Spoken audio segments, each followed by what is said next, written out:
ফজরের নামাজ, এই উম্মত তো জানেই না ফজরের নামাজ কি। তাইলে তো ওই ব্যক্তি যার ফজরের নামাজ ছুটা যাবে ভয় হইতো, ও ফজরের নামাজ ব্যতীত ঘুমাইতো না।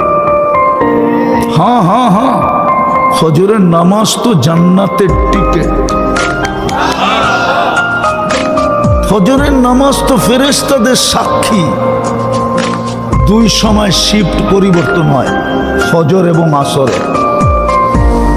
যারা ফজরে চলে যায় আকাশে, আল্লাহ জিজ্ঞেস করে, বুখারী শরীফে আছে, বুখারী শরীফে আল্লাহ জিজ্ঞেস করে, কাইফা তারাকতুম ইবাদি ইদা তারাকতুম, যখন ছেড়ে আসতেছিল আমার বান্দাদেরকে কি অবস্থায় দেখলে?